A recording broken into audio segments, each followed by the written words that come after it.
Salam əziz izləyicilərimiz. Bugün deməli Dövlət İmtahan Mərkəzinin 2025-ci il buraxılışı olan 20 sınaq toplusundan növbəti ənənəmizə sadiq qalaraq yerdə qalan 17-ci ümumi sınağın izahını vermək istəyirəm. Öncə isə qeyd etmək istəyirəm ki, kanalımıza hələ də abunə deyilsinizsə, amma videolarımızı izləyirsinizsə, bəyənirsinizsə, öyrənirsinizsə, kanalımıza abunə ola bilərsiniz. Alma vermə dəngəsini, balansını qorumaqdan ötürü. Çünki biz təmənnasız olaraq bu videoları sizin üçün çəkirik və öyrənirsinizsə, qarşılıq olaraq sizin də kanalımızı izləyib bəyənməyinizi istəyərik. Və haqlı fikirlərinizi, haqlı iradlarınızı da təbii ki, şərh bölməsində yaza bilərsiniz. Çünki bəzən olur, yəni biz də robot deyilik, insanlıq, proqramlaşmamışıq. Bəzən dilimizdə bir başqa söz deyirik, amma beynimizdə başqa bir fikir tuturuq və yaxud da sualı səhv algılayırıq, yəni anlayırıq. Yəni bizdə də ola bilər bu. Elə diqqətli izləyicilərimiz, hansı ki, haqlı irad bildirirlər, onları da ayrıca sevirik. İndi isə sualımızın izahına, sınağımızın izahına keçək. Birinci sualda deyir ki, insanın qanında və toxumalarında hansı maddənin miqdarının artması Yunan dilindən tərcüməsi ayaq üstə tələ olan xəstəliyin yaranmasına səbəb olur. Deməli, söhbət burada podaqa xəstəliyindən gedir. Podaqa xəstəliyi haqqında 11-ci sinif dərsliyində məlumat verilib. Elə qısaca bir şey deyim ki, podaqa xəstəliyi adətən qidasının əsas hissəsini zülal təşkil edən, yəni xüsusilə ətlə çox qidalanan insanlarda olur. Onların qanında və toxumalarında sidik turşusunun miqdarının həddindən artıq toplanması nəticəsində oynaqlarda bu xüsusilə də olur. Deməli, yuxarı ətrafın yanı əllərində üzr istəyirəm, səsim nəsə tutuldu.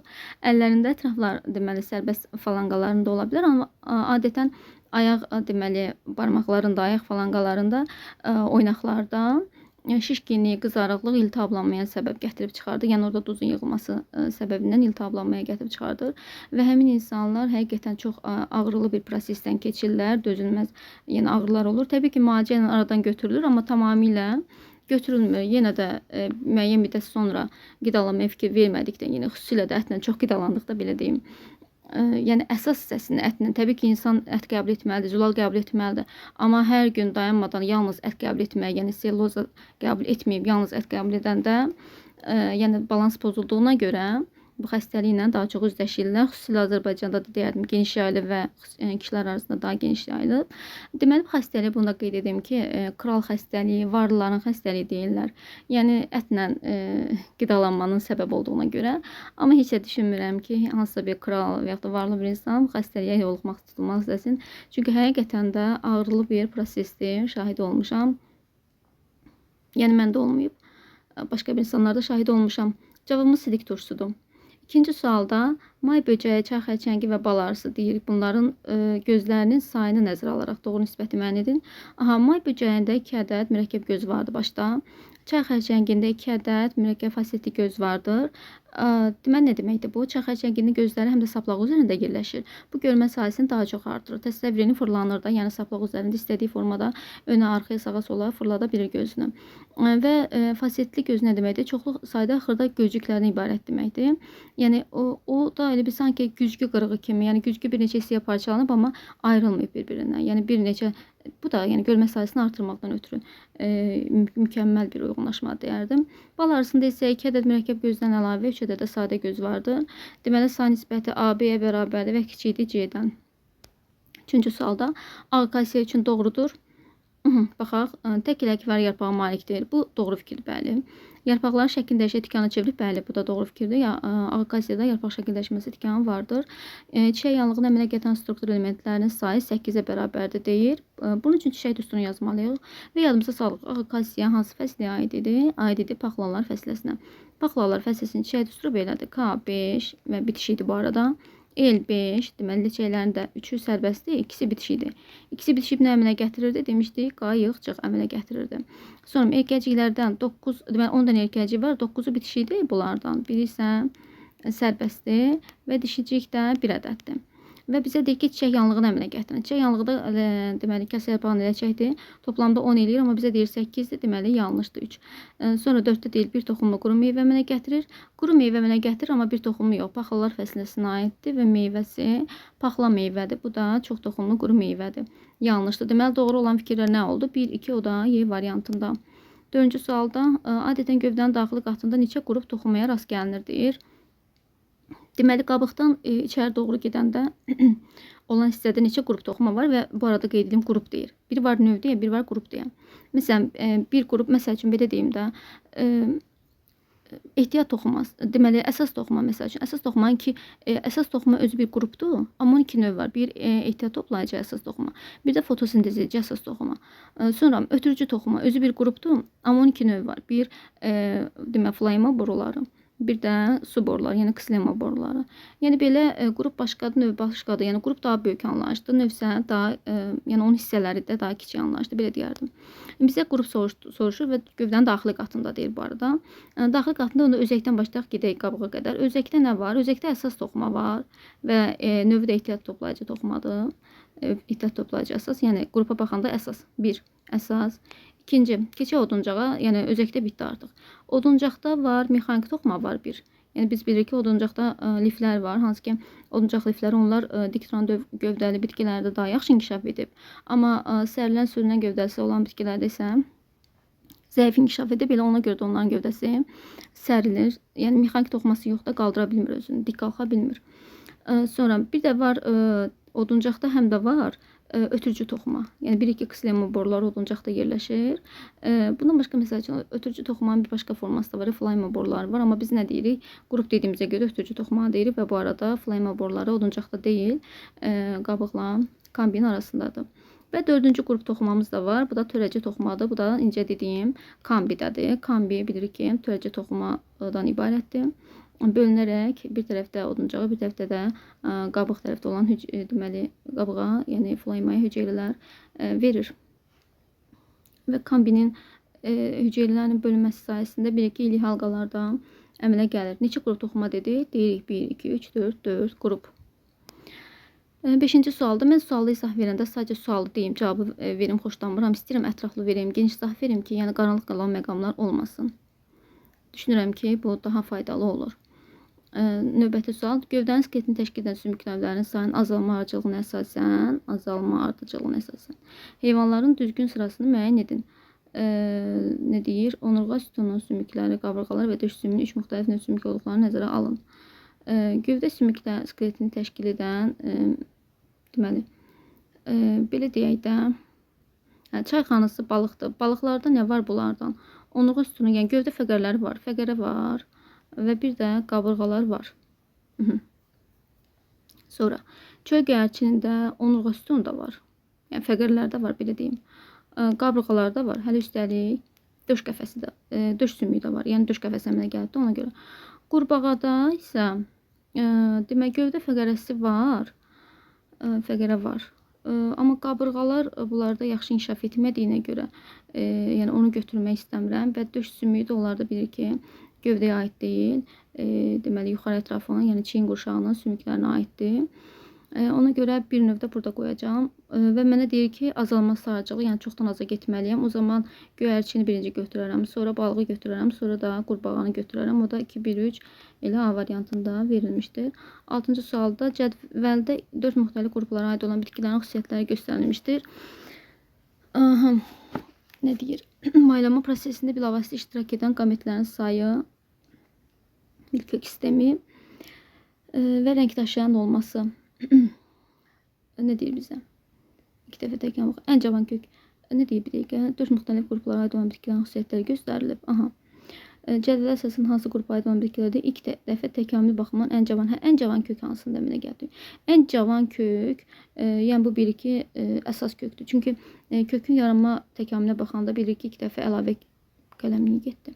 2 dəfə əlavə kök yaranıb, sonra əlavə kökün üzərində yan köklər yaranıb və ən sonda əsas kök, yəni toxumdan inkişaf edən kök yaranıb. Bu da çılpaq toxumların əmələ gəlməsi ilə, yəni devondan başlayaraq, yəni ilk çılpaq toxumların təbii ki əmələ gəlməsi devondan başlayaraq yaranmışdır və bizə deyir ki, Ne deyir? Cədvələ əsasən hansı qrup aydan bir kildə 2 dəfə təkamül baxımından ən cavan. Hər 2 dəfə deyir hansında ən cavan, yəni əsas kökənmə gəlib. Dediyim kimi çılpaq toxumlarda da indi biz çılpaq toxumları cədvəldən tapmalıyıq ki, hansıdır. Aha, maylama prosesində bilavasitə iştirak edən qametlərin sayı bizə deyir ki, 2 dənədir. Hansı bir qrupdursa. Mikrokök sistemi də var deyir. Ha, deməli bu bir dəqiqə silindi. Bu elə renkdaşıyan da ki, xromatofor deməkdir. Bu elə çılpaq toxumludur da. Yəni maylama prosesində 2 qamet iştirak edir, bəli. Bir mikrokök sistemi var, elə onda yaranan kök sistemi 2 dəfə əsas kök, deməli mikrokök sistemi ilə yaranır çılpaq toxumlarda. Yəni ondan qabaq saçaqlı kök sistemi var idi, bilirik ki, qış həkimlərdə. Və bizə deyir ki, qametlərin sayı 2 dənədir. Bəli. Çılpaq toxumlarda maylanmada 2 qat maylama olmadığına görə onlarda 2 qamet iştirak edir. Bir erkək qamet, bir ədəd də dişi qamet. Ona görə də elə bu çılpaq toxumludur. Budur. Olmalıdır. Baxaq o birilərə yenə də hər ehtimala. 2-də deyir ki, 3 dənə iştirak edir. Bunu görən kimi bilirəm bu çiçəkli bitkidir. Bu avtomatik getdi. Heç bu tərəfə baxmasam da olar. Burada deyir 2 qamet iştirak edir. Burada deyir 2 qamet gözləyirəm, amma burada deyir mikrokök sistemi yoxdur. Mikrokök sistemi yoxdursa, deməli bu heç çılpaq toxumu deyil. Bu da getdi. Sonra burada deyir 2 qamet iştirak edib. Bəli, mikrokök sistemi yoxdur deyir. Renkdaşına heç olmamağına baxmıram. Mikrokök sistemi yoxdur deyir. Deməli bu da getdi. Elə doğru demişəm birinci. Yəni bir aiddir çılpaq toxumlara. Sonra getdidə hansı əlamət və ya xəstəlik yalnız kişilərdə təsadüf olunur. Bu deməli nədir bu? Yalnız kişilərdə təsadüf olunur. Bu deməli Y xromosomu ilə, yəni X-ə homoloq olmayan hissəsi ilə keçir. Cinsiyyət xromosomları ilə keçən xəstəlikdir. Yalnız kişilərdə təsadüf olunur və yalnız deməli oğlanlarına ötürülür. Yəni Y xromosomu kimdə var, ona ötürülür. Polidaktiliya deyil. Çünki polidaktiliya həm qadınlarda da rast gəlinə bilir. İri burun deyil, pulcuqlu dəridir. Düz saçlar deyil, qulaqda tüküllükdür. Yəni 4-5, o da A variantında qeyd olunmuşdur. Deməli, gen mutasiyası da bunlar, gen mutasiyası xəstəliklərdir, genetikada keçirib bunları. 8-də DNT molekul sintezi zamanı 198 molekul səminə gəlib. Yazaq bir yerə. 198 su əminə gəlib. Aha, əgər qarğıdalı dərinin cücərməsinə sərf olunan suyun miqdarı DNT nukleotidlərinin sayına bərabər olarsa, bu zaman gəlin onu tapaq bir. DNT nukleotidləri görə nə qədərdir? DNT molekulunun sintezi zamanı 198 molekul səminə gəlibsə, deməli DNT molekulu 2 zəncirdən ibarətdir. Və bunun sintezi olanda buradan bir zəncirdən bir DNT kopyalanır. Bu zəncirdən digər DNT kopyalanacaq. Və yəni özünü ikiləşdirmə gedir də burada bilirik ki. Söhbət burada replikasiyadan gedir, DNT replikasiyasından. Və 198 molekul su ayrılıbsa, deməli minus bir qədər su bu tərəfdən, minus bir qədər də su bu tərəfdən ayrılacaq. Yəni toplamda minus 2 qədər su ayrılır. Burada N nukleotidlərin ümumi sayıdır. Yəni burada yazdığım N'lər ayrılıqda zəncir üçün sayılardır. Burada yazdığımsa ümumi nukleotidlərin sayıdır. Deməli, əgər N-2 bərabərdir 198-dirsə, N də bərabərdir 200. Deməli, bu DNT molekulunda mənim 200 dənə nukleotidim var. Və mənə deyir ki, DNT qarğıdalı dərinin cücərməsinə sərf olunan suyun miqdarı DNT nukleotidlərin sayına bərabər olarsa, yəni 200 qram su sərf olunub qarğıdalının cücərməsinə. Bu bitkinin quru dənələrin çəkisini müəyyən edin. Qarğıdalı bilir ki, öz çəkisinin yarısı qədər su qəbul edir. Və deməli, qarğıdalının çəkisi nə qədər imiş? 200 qram su qəbul edib. Deməli, 400 imiş ki, çəkisinin yarısı qədər, yəni 200 qram da su qəbul edib. 9-da insanda bebeğin genişlənməsini təmin edən sinir öz başlanğıcını haradan götürür? Hardan götürəcək? Deməli, bebeğin genişlənməsi və daralması bilir ki, bunlar parasimpatik və simpatik sinirlərin hesabınadır. Yəni, çünki orada nədir? Say əzəllər vardır və radial və bilir ki, deməli, N əzəllər uzun vardır orada. Say əzəllər də, yəni genişlənməsini və daralmasını təmin edir. Baxaq, orta beyindən çıxmayacaq. Unsur beyindən də yox, deməli, boyun şöbəsindən yox, döş şöbəsindən, bəli, onluğa beyninin döş şöbəsindən çıxacaq. Yəni, orada boyun, deməli, döş şöbəsindən yuxarıda boyun düyünləri var, oradan çıxır əslində. Biz onu indi burada döş şöbəsi, məsələn, boyun şöbəsi fikri yanlışdır, boyun şöbəsi yox, orada boyun düyünü olsaydı götürərdim. O da olmadığına görə döş şöbəsi götürə bilərəm, döş şöbəsindən çıxır. Bu əzbərci bir şeydir. 8-ci sinif insan kitabında səhv eləmirəmsə, o şəkildə yaxşı verilməyib bu. Deməli, yox, orada da verilib orada. Landau dəstəyində də qəşəng şəkil verilib, orada qəşəng göstərilir. Deməli, oldu burada döş şöbəsi götürdük. 10-cu sualda qarşılıqlı əlaqələrdən hansı tip öz xüsusiyyətinə görə yırtıcı qurban münasibətinə daha yaxındır? Yırtıcı qurban nə deməkdir? Yəni ki, biri onu məhv eləyir, biri o birisini məhv eləyəcək. Bu da yəni parazit sahib. Eyni bir şeydir demək olar. Yəni eyni bir şey deyil. Yəni yırtıcı parazit də ola bilər, parazit olmaya da bilər. Yəni yırtıcı heyvan da ola bilər. Ancaq parazit elə parazitdir. Amma yəni proses mahiyyət etibarı olaraq bir-birinə oxşardır. Analogiya təşkil edir yəni aralarında. 11-ci sualda insan musiqiyə qulaq asır. Bu prosesdə qarşılıqlı əlaqədə olan strukturları müəyyən edin. Böyük yarımkülənin gicgah payı bəli qulaq asır. Deməli gicgah payı işləyəcək burada. Sonra böyük yarımkülənin təpə payı, yəni təpə payı dərəcələrdir. Bu qulaq asır sadəcə. Bu elə bir yəni funksiyası yoxdur burada. Oval və dairəvi torbacıqlar. Oval və dairəvi torbacıqlar bu müvazinəti təyin edir. Bu adam sadəcə oturub qulaq asır. Yəni burada oval və dairəvi torbacıqların bir şey yoxdur. Əgər desəydi oynayır, hərəkət edir musiqi altında, onu da deyərdim. Sonra ilbiz işləyəcək. Çünki ilbizdə nə yerləşir? Eşitmə reseptorları bilir ki, ilbizin içərisindədir. Qolbacıqlı və çöpcüklər buna aidiyyəti yoxdur. Yəni qulaq asır insan. Onun gözə nə aidiyyəti var? Qolbacıqlı və çöpcüklər gözdəki olan reseptorlardır. Deməli doğru variant 1 və 4 oldu da. B variantında. 12-ci sualda deyir ki, hansı heyvanda döş teli var? Döş teli yəni uça bilən heyvanlarda, bir də bilir ki, qazcı həyat tərzi keçirdən torpağın həyatında altında belə deyim yaşayan heyvanlarda, məməlilərdə olur. Bir də quşlarda olur. Bu da Archaeopteryxdə yoxdur, delfində yoxdur, proteydə yıxıda yoxdur. Yarasada var, bəli, uçan məməli dediyim kimi yarasada vardı. 13-cü sualda hansı bitkini bir çiçəyin yumurtalığında bilavasitə ikiqat maylanma nəticəsində əmələ gələn bütün hüceyrələrin xromosom yığımlarının cəmi 5 yan olar. Bütün hüceyrələrinin xromosom yığımının cəmi 5 yan olar. Bir çiçəyin yumurtalığında nə demək istəyir burada bizə? Yəni demək istəyir ki, orada 2 qat maylanma geçsin və bütün hüceyrələrin xromosom yığımlarının cəmi 5 yan olar. Bu birisi nədir? Yəni 2 qat maylanma nəticəsində nə əmələ gəlir? Bir əmələ gəlir bizdə endosperim. Bir də əmələ gəlir deməli rüşeym. Bu endosperim 3 endir. Rüşeym isə 2 en xromosom dəstidir. Bunları toplayanda 5 en eləyir. Yəni endosperim də əmələ gəlsin, rüşeym də əmələ gəlsin deyir və deyir ki, deməli burada söhbət ondan gedir ki, bir dənə toxum olmalıdır ki, həmin bitkinin daha doğrusu bir dənə yumurtacıq olmalıdır da. Yəni bir yumurtalıqda bir dənə yumurtacıq olanda 5 en olur. Yəni çoxlu sayda yumurtacıq olsa onu vuracaq yumurtacığın sayını, onda 5 en yox, 5 en vurulsun yumurtacıq sayı olacaq. Yəni bir sözlə bir toxumlu bitki axtarmalıyıq. Bu da görürük ki, badımcan çox toxumludur, quşəbəyi çox toxumludur. Bunlar yəni badımcan ceylə fəsləsi nümayəndələri bu arada. Lərgə çox toxumludur, paxılları fəsləsi, bənövşə çox toxumludur, amma göy çiçək mürəkkəb çiyələ fəsləsi aiddir və bir toxumlu bitkidir. Ona görə A variantıdır. Söhbət orada bir toxumlu bitkidən gedir. 14-cü sualda nə deyir? Bizə heyvanlar veribdir. Görürük ki, nə verib? Burada qaraciyər sorucusudur, burada həlqəvi qurtdur. Soxulcan da burada isə sapqurtlar tipinin nümayəndəsidir, askaritdir. Bu heyvanlar üçün ümumi olmayan xüsusiyyətləri müəyyən edin. Ümumi olmayan xüsusiyyətləri tapmalıyıq. Sinir düyünlərinin olması.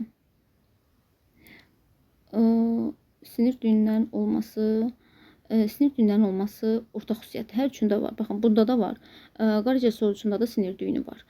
Deməli, həlqəvi qurtlarda da sinir düyünü var. Çoxlu sayda həmçinin, yəni hər boğumda bir sinir düyünü var. Hətta qaran sinir zəncirində deməli, askaritdə də başda bir sinir düyünü var və ondan çıxan deməli, sinir sütunları var. Deməli, sinir düyünləri bizə deyir ortaq olmayan tapın. Deməli, minusları seçəcəyik. Plusları qoyuram ortaq olanlara, minusları qoyacam ortaq olmayanlara və axırda minusları seçəcəyik.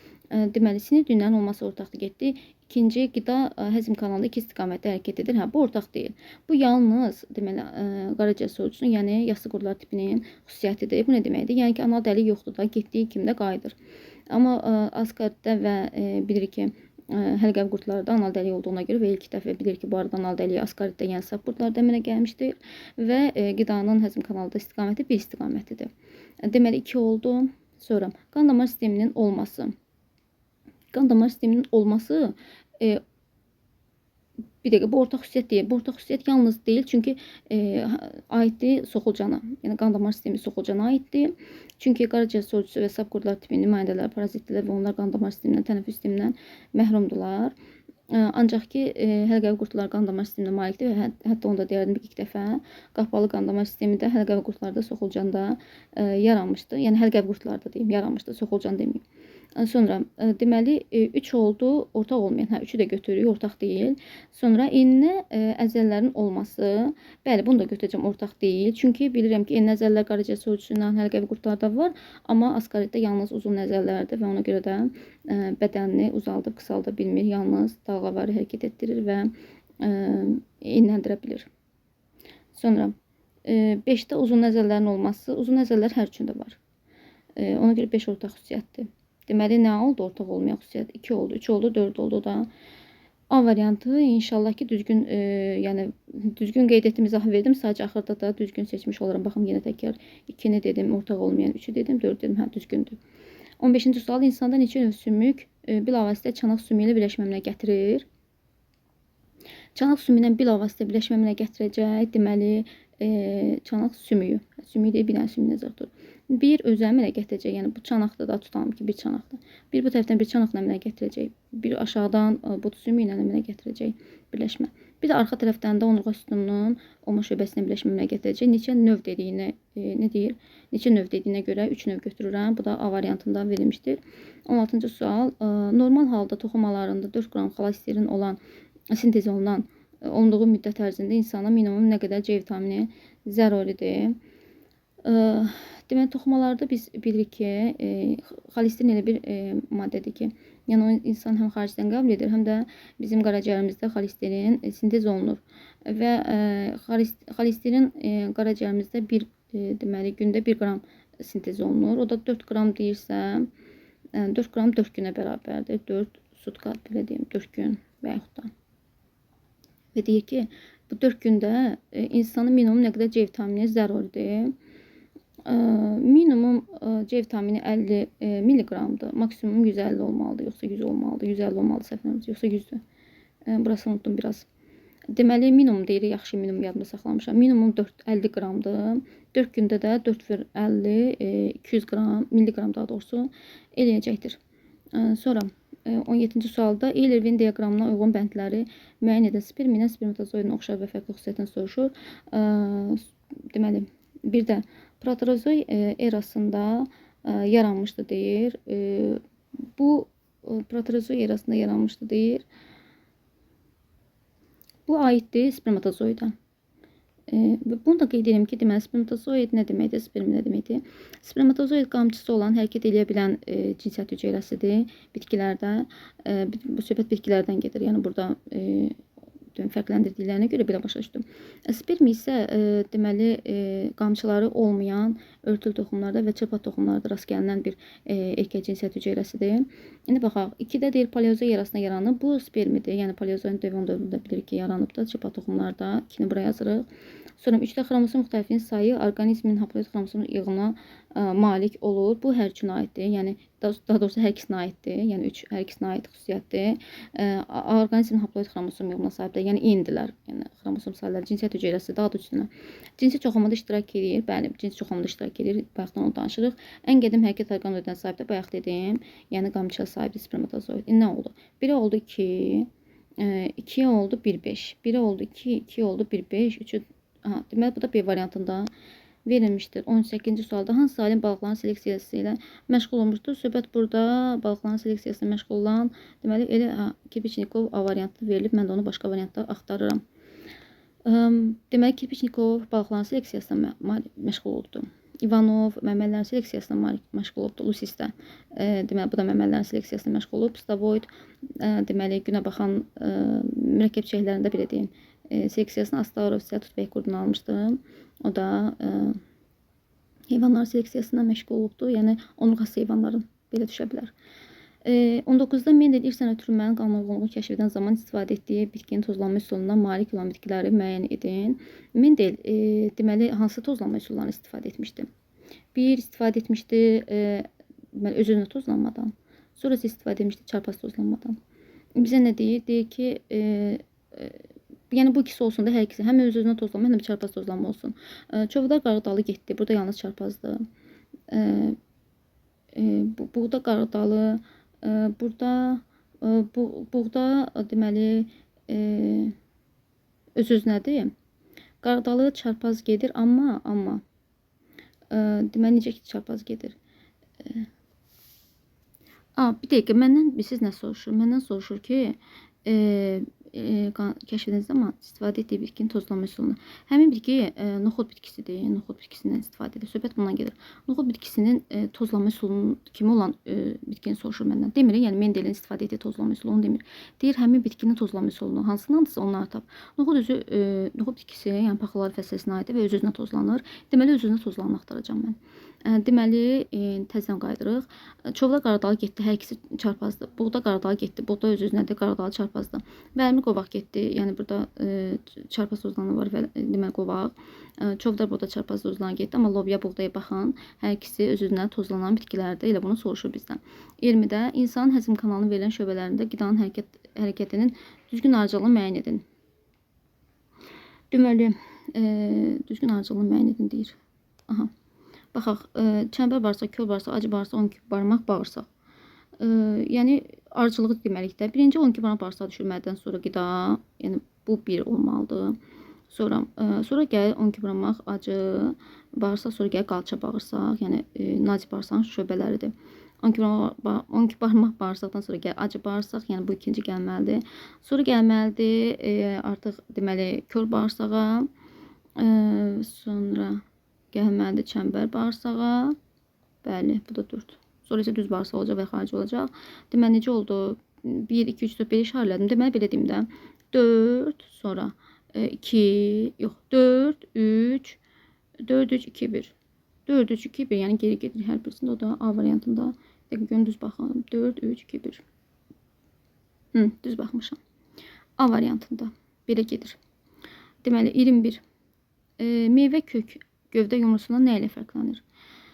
Meyvə kök nədir ümumiyyətcə? Yadımıza salaq. Meyvə kök deyirdik ki, əsas kök və gövdən aşağı hissəsinin genişlənmiş hissəsindən, yəni ehtiyat maddə toplamasından əmələ gəlir. Gövdə yumrusu nə idi? Gövdə yumrusu isə adından görünür, yəni gövdədə ehtiyat qida maddələri toplandığından şəklin dəyişərək yumruya çevrilir. Deyir, onların fərqi nədir? Ondan bilavasitə yan köklər çıxa bilər. Yan köklər bilavasitə çıxacaq. Nədən? Hər ikisindən. Həm gövdə yumrusundan. Gövdə yumrusu yəni bu gövdədir də. Bu da meyvə kökdə kökdür. Yan köklər də demişdik ki, həm deməli gövdədən çıxa bilər, həm kökdən çıxır. Yəni bütün köklərdən çıxır. Ona görə bir aid ola bilər hər ikisinə. Bir dəqiqə, mən nə danışıram, biraz fikrim yayındı. Meyvə kök fərqli deyir, ondan bilavasitə yan köklər çıxa bilər. Deməli, söhbət burada yan köklər çıxacaq hansında? Meyvə kökdən bilavasitə çıxacaq yan köklər. Çünki bu gövdə yumrusundan birinci, yəni əlavə kök çıxmalıdır. Gövdədən nə çıxır? Birinci əlavə kök çıxır. Əlavə kökün üzərindən yan kök çıxır da. Demişdik, yan kök əsas və əlavə kökün üzərindən çıxır. Yəni bu da meyvə kökdə əsas kök olduğuna görə meyvə kökün demişdik, aşağı hissəsində əsas kökdür, yuxarı hissəsində gövdənin yəni aşağı hissəsi var. Bunun əsas kök olan hissəsində yan köklər çıxır. Yəni turpdur, kökdür, çoğundurdur, bu bitkilərdən söhbət gedir ki, onların o tük kimi görsən aşağı hissələrindən çıxanlar yan köklərdir. Amma gövdə yumrusu, yəni məsəl üçün kartofdur, topinampurdur, bunlarda əvvəlcə birinci əlavə kök çıxmalıdır. Ondan sonra onun üzərində yan kök çıxmalıdır. Yəni gövdənin üzərində birbaşa yan kök olmaz. Biz diqqətli elədim. Deməli, susamışam ona görə. Boğazım qurur deyil, fikrim qalıb suyun yanında. Üzrü sayın. Deməli, bu yan köklər çıxa bilər? Yox. Yan köklər çıxa bilər, bəli. Yəni meyvə kökü deyil fərqləndirdi. Meyvə kökdən çıxa bilər, hə. Sonra 2-də deyir ki, onun yaranmasında gövdə iştirak edir. Yox, gövdə iştirak edir, gövdə yumrusunun yaranmasında. Düzdür, meyvə kökün də yaranmasında iştirak edir. Meyvə kökün dedikdə bu hissəsində, yəni yuxarı hissəsində gövdənin aşağı hissəsi iştirak edir. Deməli, amma bizə deyir fərqlənsin. Fərqlənirsə, demək bu ortaq xüsusiyyətdir də, bu aid deyil. Sonra ondan əlavə köklər çıxır. Ondan əlavə köklər yox çıxmır. Meyvə kökdən əlavə köklər çıxmır. Əlavə köklər, incə dedim, gövdə yumrusundan çıxır. Yəni gövdədən çıxır. Meyvə kökdən çıxacaq nə? Deməli, meyvə kökdən də əlavə köklər çıxar. Bir dəqiqə. Deməli, meyvə kökdən də əlavə köklər çıxacaq. Yəni bu hissəsindən. Gövdə yumrusundan isə tamamilə əlavə köklər çıxacaq. Hə. Amma yenə deyir bizə fərqlənən xüsusiyyəti. Yəni fərqli deyil də, bu da ortaq xüsusiyyəti çıxa bilər. Onun yaranmasında iki müxtəlif vegetativ orqan iştirak edir. Hə, bu fərqli xüsusiyyətdir. Necə dediyim kimi, yəni bir gövdənin aşağı hissəsi, bir də əsas kök iştirak edir. Bu fərqli xüsusiyyətdir. Bunu götürəcəm. 5-də deyir ki, orada ehtiyat qida maddələri toplanır. Bu ortaq xüsusiyyətdir. Bayaqki o birisi cavablar kimi. Bunu götürməyəcəm. Niyə? Çünki həm gövdə yumrusunda ehtiyat qida maddəsi toplanır, həm meyvə kökdə. Deməli, ortaq xüsusiyyət olduğuna görə bizə fərqlənənlər deyir. Bunu götürməyəcəm. Götürəcəm nəyi? Ortaq olmayanları. Biri, bir də 4-ü. Yəni fərqləndirənləri götürəcəm. Digərləri görürük ki, yəni ortaq xüsusiyyətdir. Mən də biraz izahında çaşdım, diqqətli olaq belə şeylərdən. Yəni ortaq bizdən nə soruşur? Ortağı yox, fərqli olanı soruşur. Yəni ki, onu fərqləndirsin. Özdə meyvə kökü deyir, gövdə yumrusuna fərqləndirsin. Ha, demir ikisinin fərqi. Meyvə kökü fərqləndirən. Sonra, yəni meyvə kökü aid olan xüsusiyyət gövdə yumrusunda olmasını deyir. 22-də nə deyir? Bizə iki şəkil veribdir. Baxan kimi görürük ki, birincisi bitki hüceyrəsidir, bu da heyvan hüceyrəsidir. Niyə? Çünki yəni görürsüz bunun bir forması var. Bu isə forması yoxdur. Yəni ən əsası, ən rahatı buradan tapmaq olur. Təbii ki, digər xüsusiyyətləri də var, amma ilk baxışda bundan seçili fərqləndiririk. Sonra indi baxaq deyir ki, şəkildə iki aləmin nümayəndələrinin hüceyrələrin quruluşu verilib. Birinci aləmin hüceyrələri ikinci aləmin hüceyrələrinin nə ilə fərqlənir? Deməli, bu aləmin nümayəndələrinin əksəriyyəti ömrün sonuna dək böyüyür. Bir dəqiqə, hansını deyir? Birinci aləmin hüceyrələrinin ikinci aləmdən, yəni deyir bitkini heyvandan fərqləndirən xüsusiyyəti tapın. Heyvan hüceyrələrindən daha doğrusu. Bu aləmin nümayəndələrinin əksəriyyəti ömrün sonuna dək böyüyür. Bəli, bu fərqli xüsusiyyət olacaq. Bu fərqli xüsusiyyətdir. Deməli, bunu götürəcəm. Yəni çünki bitkilər bilir ki, daim ömrün sonuna dək böyüyür, amma heyvanlarda yəni bir həddə qədər böyümə vardır. Ömrün sonuna dək böyümə yoxdur. Sonra hüceyrə şirəsi ilə dolu vakuolları olur. Bu da deməli bitkiyə aid xüsusiyyətdir. Heyvanlarda hüceyrə şirəsi daşıyan vakuollar yoxdur. Sonra stakiniz zamanı aksin və miozin tərkibli saplar əmələ gəlir. Yox, bu heyvan hüceyrəsinin xüsusiyyətidir. Bitkidə belə bir şey yoxdur. 4 fagositoz baş verir. Bu yalnız heyvanlar aləminin xüsusiyyətidir. Hüceyrə divarına malikdir. Bəli, bu bitkilər aləminə xas olan xüsusiyyətdir. Göbələklərə və bakteriyalara aid olan xüsusiyyətdir. Heyvanlarda isə bu belə bir şey yoxdur və hətta ilk baxışdan da mən nə dedim? Dedim ki, baxın, bitki hüceyrəsinin bir forması var. Yəni hüceyrə divarına görədir bu forma. Deməli, bu da bitkini fərqləndirən xüsusiyyətdir. Hüceyrəsini heyvan hüceyrəsindən. 6-da karbohidratlar glikogen şəklində toplanır. Bu heyvan hüceyrəsinə xas olan xüsusiyyətdir. Bitkiyə yox. Bizə bitkini fərqləndirən lazımdır heyvandan. Bayaq yuxarıdakı sual kimi. Deməli oldu nə? 1, 2, 5 o da D variantında verilmişdir. 23-cü sualda ürək siklon müddəti sakit halda 11,2 mm oksigen ağciyərə daxil olduğu vaxtda bərabər olan insanın bir dəqiqə ərzindəki nəbz vurğusunu hesablayın. Deməli, ürək siklon müddəti sakit halda 112 ml oksigen ağciyərə daxil olduğu vaxtda bərabər. Deməli, baxaq ki, 11,2 litr oksigen, millilitr oksigen ağciyərə nə qədər vaxtda daxil olur? X qədər vaxtda. Ağciyərlərə daxil olduğu. Deməli, ağciyərlərimizə də bir nəfəs alan zaman nə qədər oksigen daxil olur? Daxil olacaq, oksigen deyir də, nə qədər oksigen daxil olur? 1,205 kub milimetr daxil olur. Amma biz ondan yəni hamısını istifadə etmirik də. Bu da 3,75 saniyə, yəni bir dənə deməli nəfəs almağa sərf olunan saniyədir, zamandır. Onda x bərabərdə burada nəyə yaman uzun oldu? 11,2 vurulsun 3,75 bölməli 105-ə.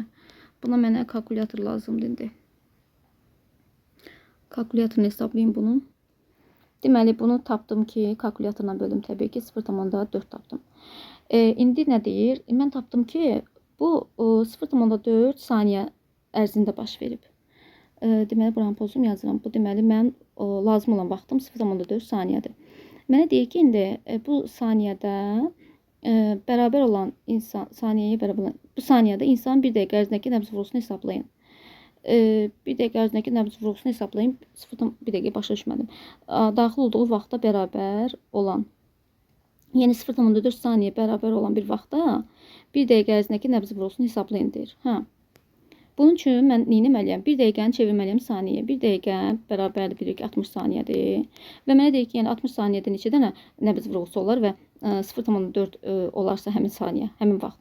Onda 60 saniyəni 60-ı bölməliyəm 0,4-ə. Tapacağım ki, demək bir dəqiqədə bu qədər zaman, yəni siklı belə götürürəm də. Onda nə olar? Bundan da baxsa ki 600-ü 4-ə böləndə 150 eləyəcək. Demək 150 nəbz vurğusu olacaq həmin insanın. Sonra 24-də hansı xüsusiyyətlər yalnız primatlar dəstəsinin nümayəndələri üçün səciyyəvidir? Deməli, tərvəziləri yalnız primatlar üçün deyil, yəni məməlilərin digər nümayəndələrində də rast gəlinir, olur. Sonra mimik əzələlər, bəli, bu yalnız primatlara aid xüsusiyyətdir. Yastı dırnaqlı barmaqlar, bəli. Yumşaq dodaqlar yox, bu məməlilərin digər xüsusiyyəti. Sol arxa dövründə yox. Cavab oldu 2-3. Növbəti sual 25-də nə deyir? Şibyan daxili qatının mitselləri arasında yerləşən orqanizm üçün səciyyəvi ola bilər. Şibyanın, bilirik ki, ümumiyyətlə şibyalar nədən təşkil olunub? Əvvəlcə onu deyək. Şibyalar bilirik ki, mütləq olmalıdır orada. Göbələklər aləmi nümayəndəsi. Bu heterotrof tərəfidir və şibya bilirik ki, 2 dənə orqanizmin simbiyoz yaşamasından əmələ gələn deməli qrupdur, canlı qrupudur və çox faydalı canlı qrupudur. Çünki torpaq əmələ gəlməsində ümumiyyətlə deməli suksessiyaların deməli əmələ gəlməsi zamanı şibyalar çox böyük əhəmiyyət daşıyırlar. Yəni yaşam olmayan, torpaq olmayan ərazilərdə belə bitirlər, oranı torpağa çevirirlər, belə deyərdim. Yəni faydalıdır bir sözlə. Yəni yaşam olmayan yerləri yaşam olan hala çevirirlər. Və bunların demək orqanizmində bir heterotrof hissə var, simbiozlardan bir heterotrofdur, göbələkdir mütləq. Və ikincisi tərəf, yəni avtotrof olan tərəfi, bu həm yosunlar ola bilər, yəni bitkilər aləmi nümayəndəsi olan yosunlar ola bilər və ola bilər həm də siyanobakteriyalar da ola bilər. İndi bizə nə deyir? Baxaq indi. Deyir ki, onun üçün səciyyəvi olan və mənə deyir ki, deməli şibyanın quruluşu necədir?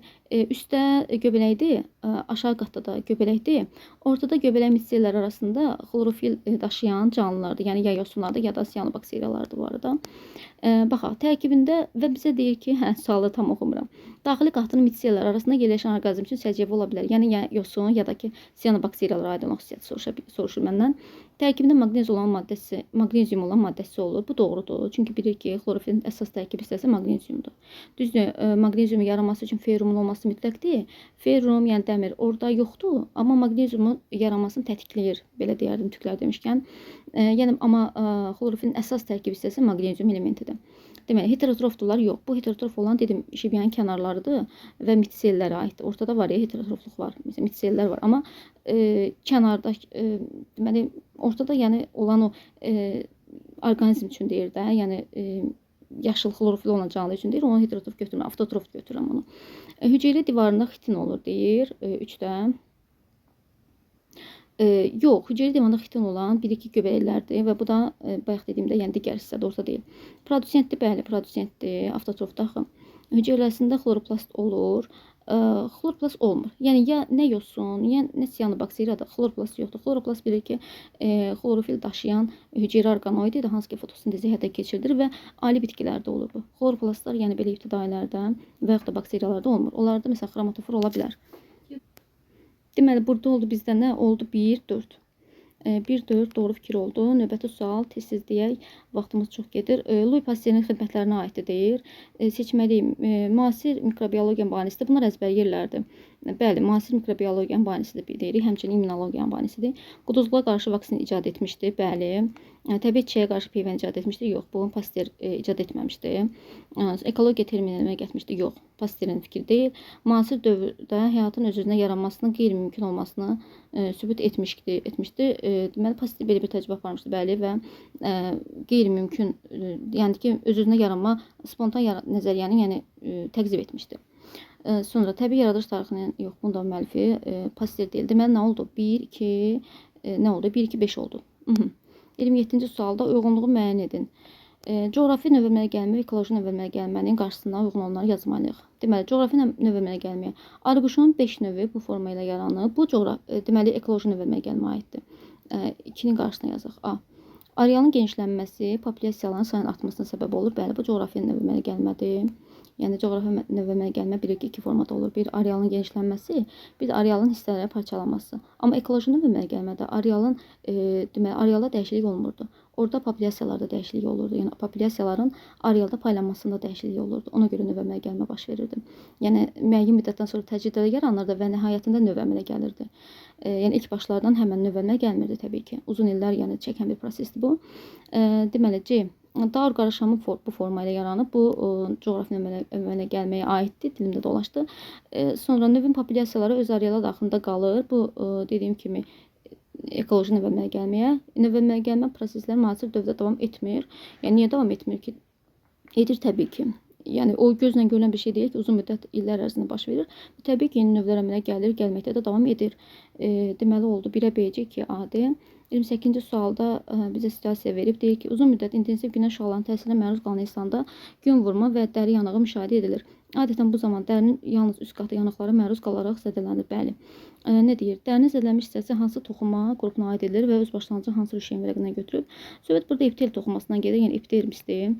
Epitel toxuması və bu da 1-2 ektodermadan başlanğıc götürmüşdür. Sonra günəşin hansı şüaların təsiri nəticəsində insanda belə hal yarana bilər? Bu ultraviyoletiyi şüalanmadır. Eyni zamanda infraqırmızı şüalanmanın da təsiri ola bilir. Sonra dərinin zədələnmiş hissəsində hansı maddələr sintez olunur və bu maddələrin çalışmaması nəyə səbəb olur? Söhbət burada D vitaminindən gedir və deməli melanin pigmentindən gedir. Deməli, bu maddənin çalışmaması nəyə səbəb olur? D vitamini çalışmaması, yəni yəni geriliyə, daha doğrusu deyim, inkişaf geriliyinə, əqli yox, inkişaf geriliyinə səbəb olur. Yəni onların sümüklərinin formalaşması zəifliyi, məsələn, uşaqlarda bu raxit, böyüklərdə də osteomalyasiya xəstəliyidir. Belə deyərdim. Bu qədər növbəti sualın izahını vaxt olduqca edəcəm. Çox sağ olun diqqətiniz üçün.